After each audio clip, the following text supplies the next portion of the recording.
Cuando nosotros hablamos de consagración, estamos hablando de tener una vida comprometida con el Señor, una vida dedicada enteramente al Señor. Cuando hablamos de consagración, estamos hablando de rendirnos en forma incondicional al Señor. Esa palabra incondicional quiere decir que yo me entrego a Dios y no le pongo ninguna condición. Es decir, que yo no le digo, Dios, yo te voy a servir, pero tenés que darme un carro. Yo te voy a servir, pero tenés que darme una linda casa. No, cuando yo me rindo de corazón al Señor, yo no pido nada a cambio. Yo me entrego a Él enteramente y yo sé que Él nada me va a hacer faltar. Y de eso yo quiero hablarle en esta mañana, de tener una vida rendida al Señor, consagrada al Señor, de modo incondicional, sin ponerle condiciones. Yo me entrego al Señor. Busque ahí en su Biblia, por favor, Lucas capítulo 9. El Evangelio de Lucas, el capítulo 9. Y mire cómo dice la palabra de Dios, verso 23. Lucas el capítulo 9, verso 23. ¿Ya lo encontraron ahí? Dígame si lo encontró. ¿Sí? Muy bien. Dice la palabra de Dios, y decía a todos, si alguno quiere venir en pos de mí, niéguese a sí mismo, tome su cruz cada día y sígame. Aquí tenemos, hermanos, los pasos que necesitamos dar para consagración. El primer paso, dice el Señor, si alguno viene en pos de mí, niéguese a sí mismo. Eso significa negación personal. Negación personal significa que yo, hermano, mato el yo para poder vivir para Cristo. Esto es lo que Pablo dijo cuando le escribió a la iglesia en Galacia. Él les dijo, con Cristo estoy juntamente crucificado, ya no vivo yo. ¿Y cómo dice después? Mas vive Cristo en mí. Lo mismo le dijo a la iglesia en Filipos. Él le dijo, porque para mí el vivir, ¿qué era? Cristo, y el morir es ganancia. Eso significa negación personal. Yo ya no vivo para mí, ahora voy a vivir para Cristo. Si yo quiero consagrar mi vida al Señor, rendir mi vida al Señor, voy a tener que dar este paso, hermano. Negar el yo para poder vivir para Cristo. Porque si usted no hace eso, nunca va a poder vivir un cristianismo en serio. Dice, aquel que quiere venir en pos de mí, niéguese a sí mismo. Mire, una de las cosas que más nos retiene para que no nos rindamos a veces es nuestra propia familia, nuestros seres queridos. Muchos de nosotros queremos disfrutar de la comodidad del hogar. Muchos de nosotros queremos disfrutar del cariño de la esposa, de los hijos, de los nietos. Pero si nosotros nos quedamos en ese ambiente familiar tan lindo, nunca vamos a poder salir a servir al Señor. Entre mis nietos hay una sola mujercita, tiene 2 años y medio. Hace 10 días que salí de mi casa y recién ahora, antes de la predicación, pude hablar con ella. Y ella me dijo, hola abuelo, y me contó ahí rápido lo que estaba mirando. Parece que había mirado al ratón Mickey y terminó, algo así me dijo. No se entiende mucho lo que dice. Pero uno escucha la voz y ya quiere ir allá, estar con ellos. Porque ahí me siento cómodo, juego, me divierto, me olvido del mundo, de los problemas, me olvido de la lucha del ministerio. Pero yo consagré al Señor y la prioridad es Él. Amo a mis nietos, amo a mis hijos, a mi esposa. Me gusta estar en mi casa, pero mi compromiso más importante es con Él. Y de ese compromiso no me olvido. Ese compromiso sigue vigente, sigue en pie. Yo un día dije, Señor, yo voy a practicar negación personal, la muerte del yo para poder vivir para ti. ¿Alguno de ustedes ya ha pensado eso? Porque yo quiero decirle esto, mis hermanos. No hay peor muerte que la muerte por egoísmo. Esa es la peor clase de muerte, muerte por egoísmo. La muerte de un egoísta es de una persona que solo piensa en él, que él es el más importante, que él tiene que vivir para darse placeres, que él tiene que vivir para darse lujos. Pero cuando uno quiere servir al Señor, tiene que negarse a sí mismo para poder seguir al Señor. Ahora mire el texto otra vez, por favor. Dice ahí, hermanos, la palabra de Dios. Y decía a todos: si alguno quiere venir en pos de mí, niéguese a sí mismo y tome su cruz. Ahora este mensaje es para todos. Dice la palabra, y le decía a todos, no a los más grandes, a los pequeñitos, a los adultos, a todos. Dice, niéguese a sí mismo. Y ahora dice, tome su cruz. ¿Qué significa esto de tomar la cruz de Cristo? En primer lugar, no es tomarse una Coca-Cola, no es tomarse un fresquito preferido. Tomar la cruz implicaba tres cosas. En primer lugar, tomar la cruz, hermano, lo que significaba allí era vergüenza. Una persona que iba a ser crucificada era paseada por las calles cargando la cruz o cargando el patíbulum, como le decían. Y entonces los padres sacaban a sus hijos a la puerta de la casa para mirar a aquella persona que cargaba la cruz. Y el que iba a ser crucificado llevaba aquí como una tabla, una madera, y ahí decía la causa de su muerte. Muchas personas eran crucificadas por ser homicidas, por matar a otro. Otros eran crucificados acusados de sedición. Eso quería decir que se rebelaban contra el César romano. Y creemos que de esto lo acusaron al Señor, porque se hablaba en aquel tiempo de que había otro rey fuera del César y le acusaban al Señor. Así que ahí todos los padres con sus hijos en la puerta de la casa mirando al que llevaba la cruz, y uno sentía vergüenza. Y entonces, hermanos, ahí el que llevaba la cruz, todos salían a mirar. Esa persona ahí iba malherida, desangrándose, y eso producía vergüenza. Cuando el Señor dice que para seguirle a Él hay que tomar la cruz, tiene que estar dispuesto a pasar vergüenza por Él. Vergüenza en el lugar donde estudia, donde te dirán cristianito, donde te dirán santito, donde los compañeros se unirán para burlarse contra ti, para hacerte decaer en tu ánimo, para que tú puedas negar la fe y te vuelvas un mundano perverso como ellos. En tu familia se van a burlar de tu fe.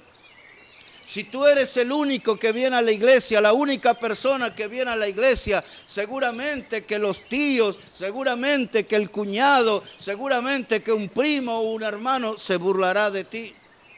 Y entonces dice la palabra de Dios, tome su cruz y sígame. Tiene que estar dispuesto a pasar vergüenza por la causa de Cristo. La segunda cosa que implicaba tomar la cruz era dolor. Porque las personas que eran crucificadas eran clavadas al madero. Y usted imagínese 2 clavos de 18 centímetros aproximadamente, clavado uno aquí en la mano y otro aquí a esta altura de la muñeca. Por eso que los crucificados a veces estaban 3 días y algunos hasta 5 días, y ahí morían deshidratados o morían de tétano por la infección que causaban los clavos. Tomar la cruz significa sufrir dolor. Y usted va a sufrir dolor. Muchas veces cuando predicamos nos tiran ahí gatos podridos, nos tiran limones, tomates, frutas, verduras. Muchas veces tenemos ese dolor de la gente que nos insulta, que nos cierran la puerta en la cara. Algunas veces nos abofetean o se quedan con ganas de darnos una golpiza. Tomar la cruz también significa padecer dolor en nuestra vida. Entonces, cuando usted se pone en serio en el camino del Señor, tiene que estar dispuesto a pasar vergüenza, dispuesto a sufrir dolor. Pero tomar la cruz, mis hermanos, también significa morir por Cristo. porque toda persona crucificada inevitablemente moría. Y yo les pregunto en esta mañana, ustedes que son niños, adolescentes y jóvenes aquí, ¿estaría dispuesto usted a negarse a sí mismo y tomar la cruz? Y ahora mire otra vez el texto, por favor. Dice ahí la palabra de Dios, verso 23, y decía a todos, si alguno quiere venir en pos de mí, niéguese a sí mismo, tome su cruz. ¿Cada cuánto tiempo, hermano? ¿Qué dice su palabra ahí? ¿Cada cuánto tiempo hay que tomar la cruz? Cada día. Ahí está, hermano, cada día. No es que el invierno me gusta más y el verano me atormenta el calor. En el invierno tomo la cruz y sigo al Señor. No, hermano, tomar la cruz no es un asunto de comodidad. Tomar la cruz es hacerlo cada día. Si el día es bueno, yo tomo la cruz. Si el día es difícil, complicado, yo tomo la cruz. Si tengo salud, tomo la cruz. Si mi salud no está bien, yo tomo la cruz. Igual sigo al Señor. Cada día, un compromiso serio, un compromiso de verdad con el Señor se debe tomar cada día. Déjeme preguntarle, ¿qué clase de cristianismo vive usted? ¿El cristianismo que usted vive es algo que sucede cada tanto o el cristianismo que usted vive lo experimenta cada día? Cada día hay que vivir para el Señor, cada día hay que caminar con el Señor, cada día hay que servir al Señor, cada día la gente nos debe ver tomando la cruz y siguiendo al Señor. Mi pregunta ¿es esa clase de cristianismo el que usted vive? Porque si usted no vive esa clase de cristianismo, usted va a venir a la casa de Dios a sufrir, no a buscar bendición del Señor.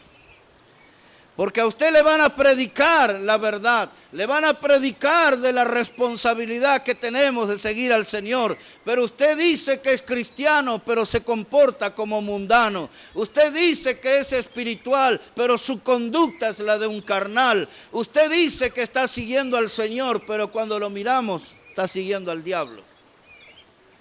Hay que definirse en la vida, porque si ustedes se acostumbran a la hipocresía, a la falsedad, desde la niñez, desde la adolescencia, después van a ser viejitos falsos, hipócritas, gente que va a estar llena de mentiras y de engaños. Por eso en esta mañana usted está escuchando este mensaje que es todo un desafío para rendirse al Señor y para vivir una verdadera vida cristiana. Una verdadera vida cristiana. ¿Está dispuesto a pagar ese precio? Porque ese precio de tomar la cruz y seguir al Señor cada día va a atraer el desprecio de mucha gente. Mucha gente nos querrá hacer un lado, mucha gente nos va a desear mal, mucha gente se va a organizar para hacer cosas malas para con nosotros, pero a mí no me importa lo que suceda a mi alrededor, a mí lo que me importa es mantener mi compromiso de negarme a mí mismo, de tomar la cruz y de seguir al Señor cada día. Ahora mire otra vez el texto, por favor, mírelo otra vez. Dice capítulo 9, verso 23. Y decía a todos, si alguno quiere venir en pos de mí, niéguese a sí mismo, tome su cruz cada día. Y la última palabra es, y sígame. Y sígame. Ahora no existe cristianismo sin cruz. No existe cristianismo sin cruz. Si usted quiere seguir al Señor, tendrá que negarse a sí mismo. Quiere seguir al Señor, tiene que tomar la cruz. Quiere seguir al Señor, lo debe hacer cada día. Si usted no da esos primeros 3 pasos, negarse a sí mismo, tomar la cruz y andar con Él cada día, nunca va a poder tener una vida consagrada a Él. ¿Sabe lo que va a hacer usted? Va a ser un creyente, un cristiano, ahí blandito, no sé qué usan acá. Allá en el sur usamos una palabra que es el flan. El flan es un postre que usted lo pone ahí en el plato y se mueve todo. No tiene consistencia, no tiene firmeza. Y hay muchos cristianos que son como ese flan, son blanditos, no pueden mantenerse de pie, no pueden conservar la firmeza y la razón es porque no están consagrados al Señor. consagración, vivir una vida rendida incondicionalmente al Señor, sin poner condiciones. Me entrego a Él y le sirvo. Déjeme contarle un poquito. Un hombre que se llamó Juan Hus. Su apellido se escribía H-U-S, Juan Hus. Este hombre vivió en los años 1300. Él era un sacerdote de la religión romana. Pero un día, leyendo la palabra de Dios, Juan Hus se convirtió al Señor. Juan Hus entendió que el modo de bautismo que practicaba su religión no era el modo que la Biblia enseñaba. Y ahora Juan Hus se volvió en un teólogo, en un defensor de la palabra de Dios. La religión romana le persiguió para matarle. Juan Hus estaba allí en la ciudad de Praga. Para los que han estudiado en los últimos años, ahí era la capital del país que se llamaba Checoslovaquia. Ahora se dividió ese país, ¿no? Y allí en Praga era donde estudiaba Juan Hus y él era el rector en la universidad allí. Juan Hus un día fue invitado por medio de un rey que se llamaba Segismundo. Fue invitado para debatir con sacerdotes de la religión romana. El rey Segismundo le prometió un salvoconducto. Eso quiere decir, venga ahí a esta reunión y le aseguramos que entrará vivo y saldrá vivo. Pero resulta que después la religión romana torció la promesa del rey Segismundo. Y un día 5 de junio del año 1315, a Juan Hus lo pusieron ahí en la hoguera.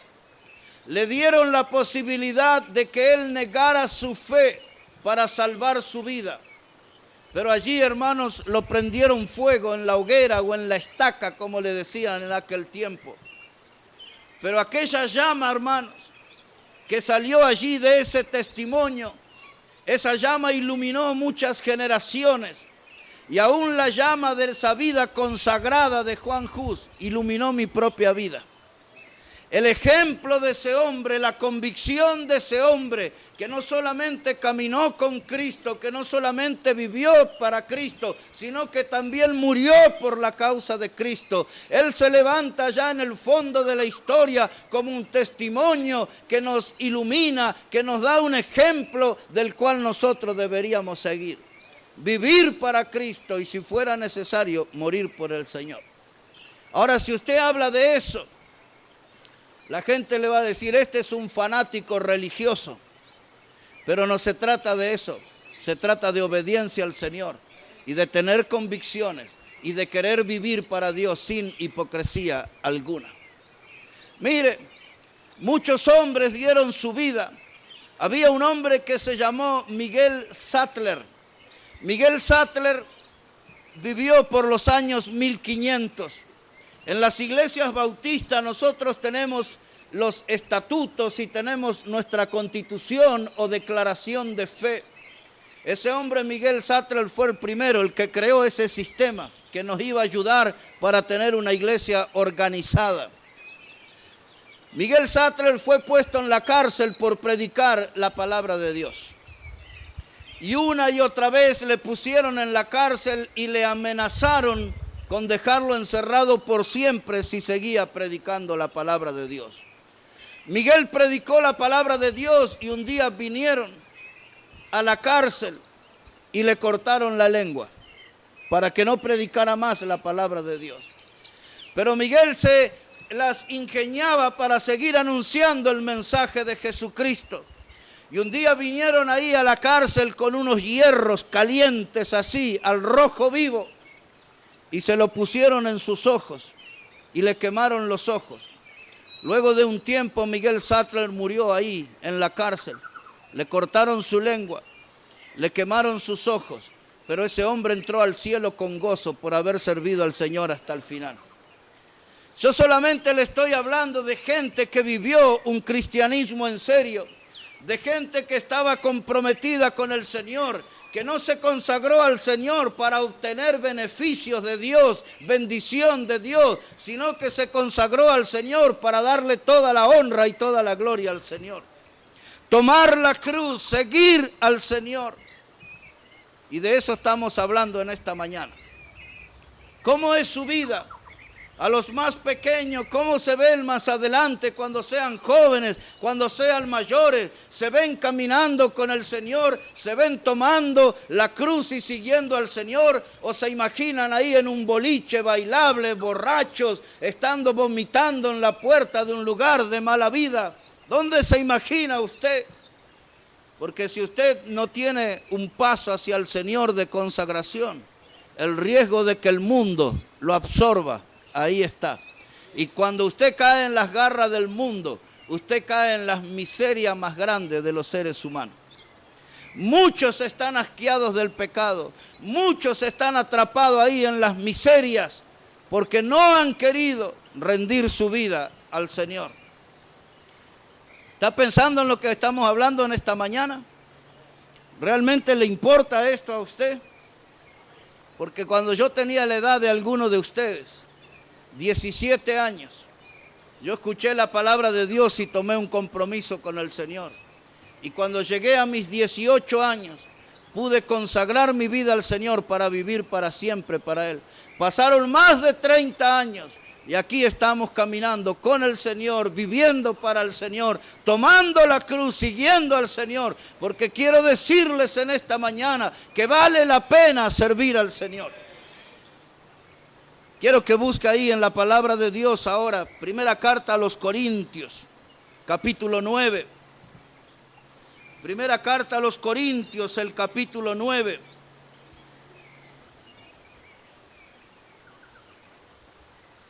Mire cómo dice ahí la palabra de Dios. Primera Corintios, el capítulo 9, versículo 16. ¿Ya lo tiene ahí? Muy bien. ¿Hay alguien que está dormido acá? A ver, mírelo al de al lado, a ver cómo están. A ver si hay alguien dormido, yo puedo ir ahí y despertarlo. Tengo bastante agua aquí todavía. Muy bien, vamos adelante, hermanos. Primera Corintios 9, verso 16.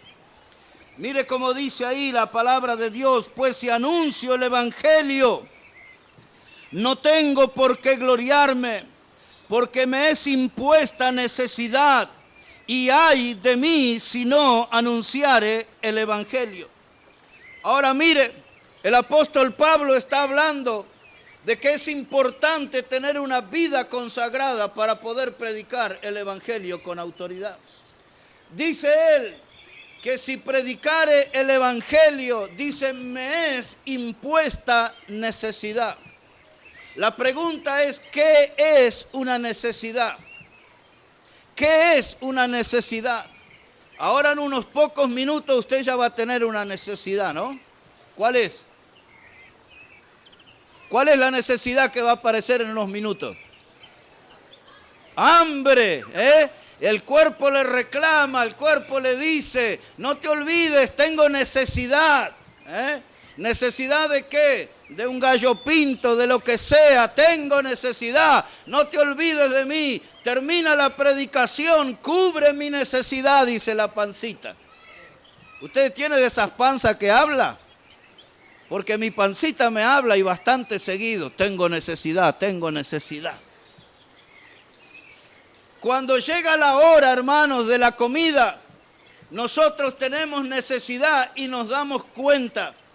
Usted no está diciendo, ¿qué será lo que me está pasando?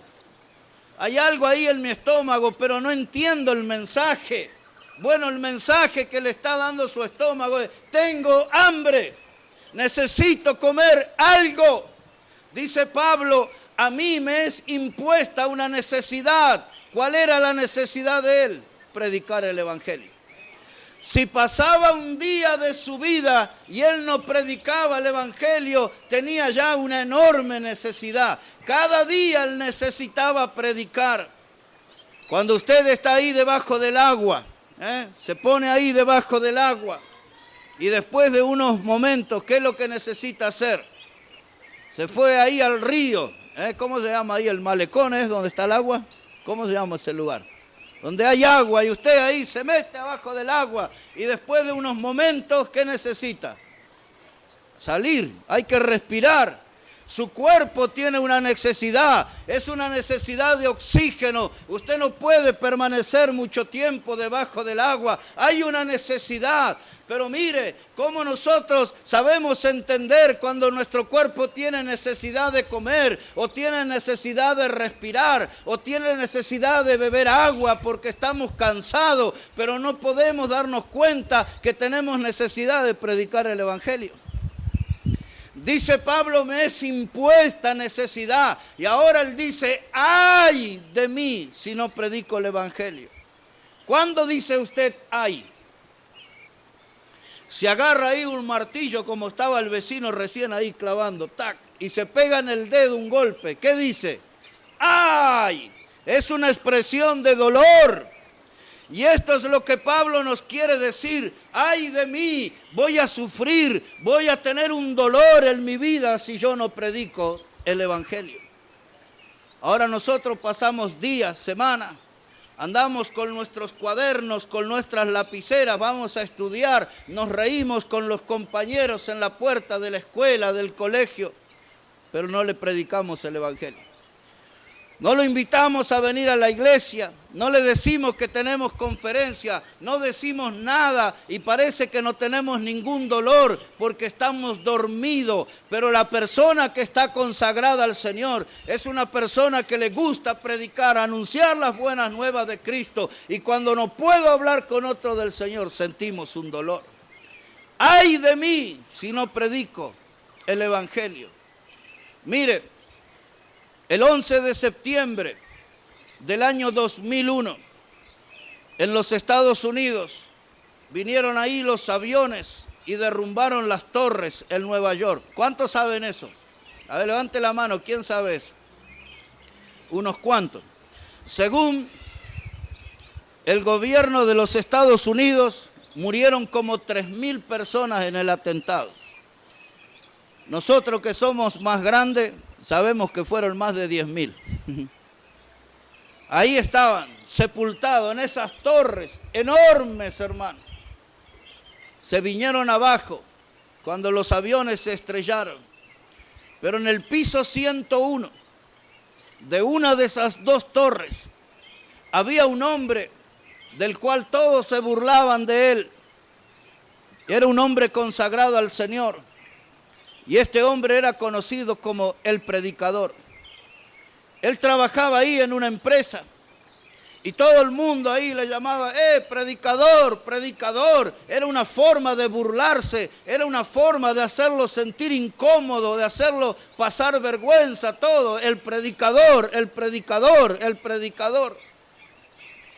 Pero aquel día cuando el avión vino y se estrelló en esa torre, en ese piso 101, estaba el predicador.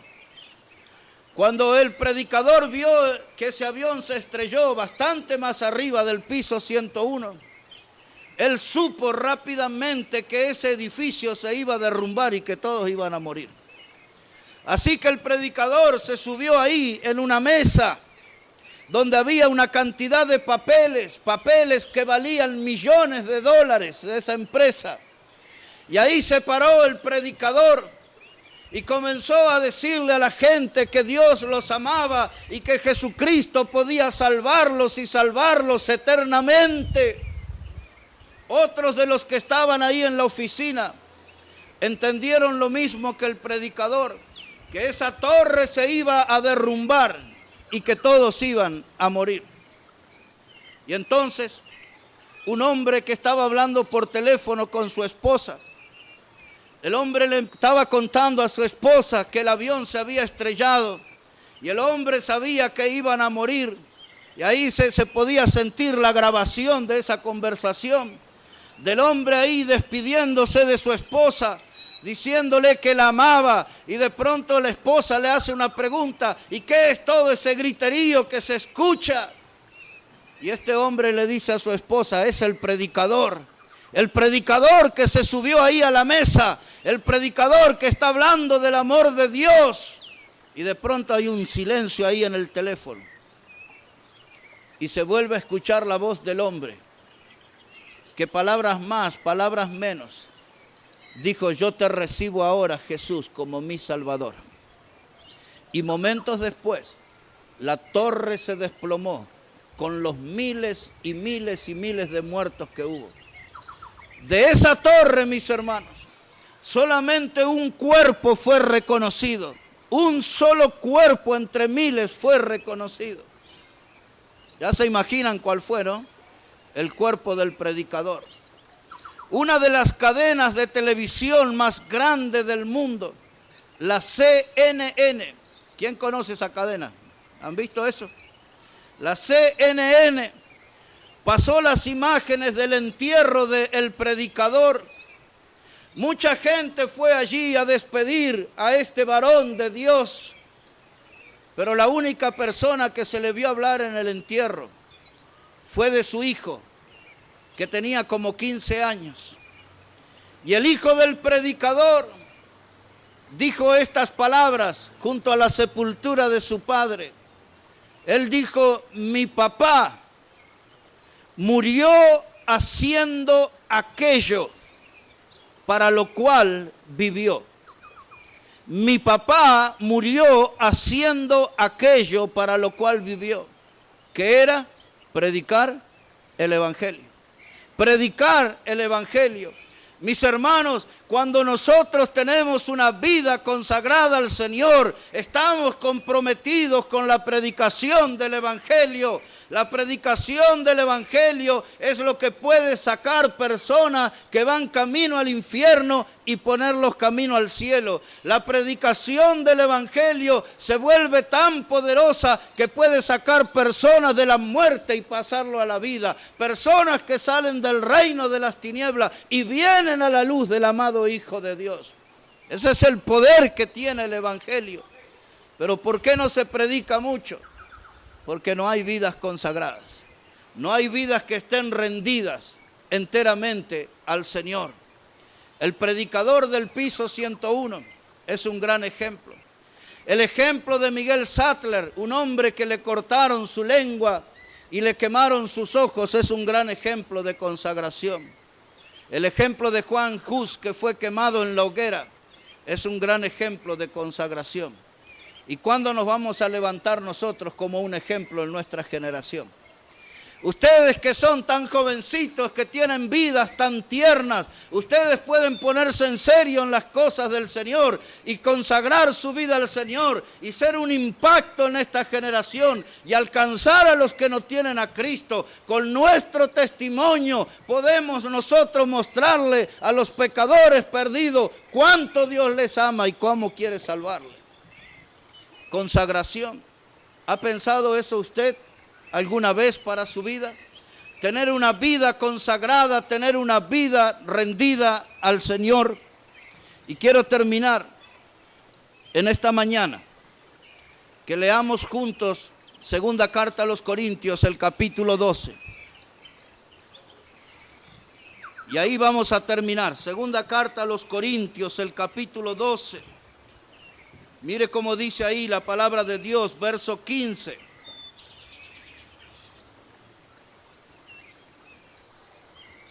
¿Ya lo encontró, hermano?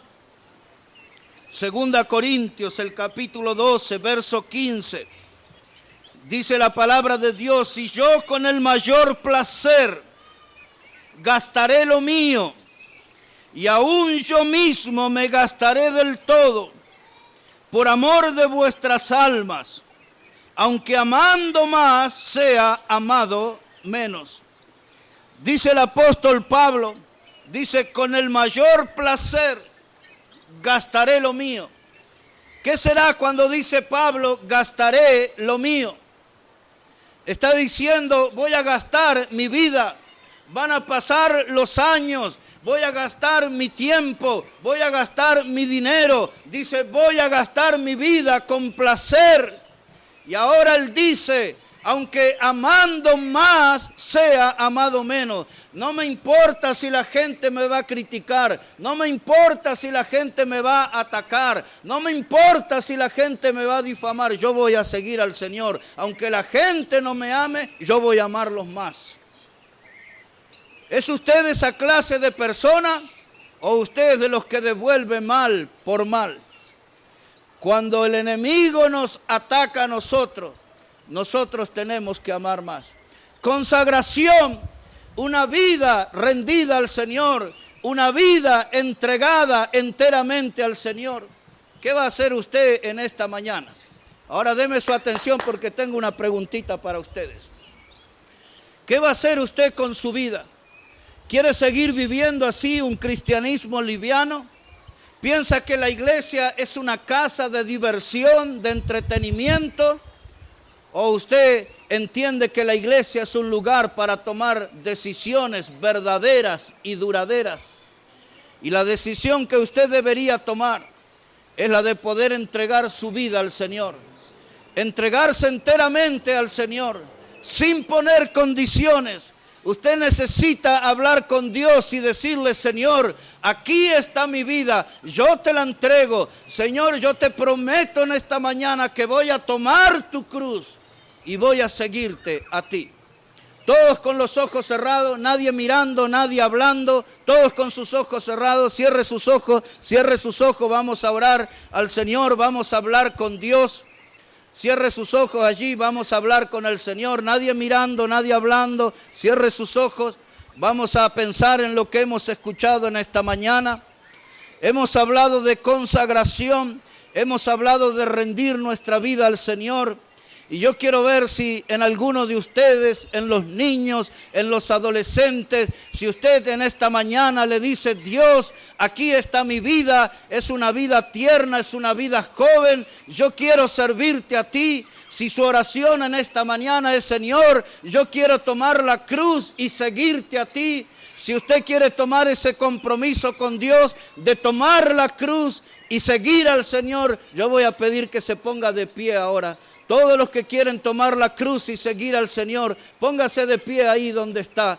Amén. ¿Hay alguien más? Amén. Si usted quiere tomar la cruz y seguir al Señor, dígale: aquí está mi vida, Dios. Póngase de pie. ¿Quién más en esta mañana? Amén. Gracias al Señor. Amén. ¿Quién más en esta mañana dice: Señor, aquí está mi vida, yo quiero tomar la cruz, quiero seguirte, Señor? ¿Hay alguien más? Póngase de pie. ¿Hay alguien más así tomando esa decisión? Póngase de pie, que el Señor vea que puede contar con usted, que usted va a tomar la cruz y seguirle a Él y solamente a Cristo.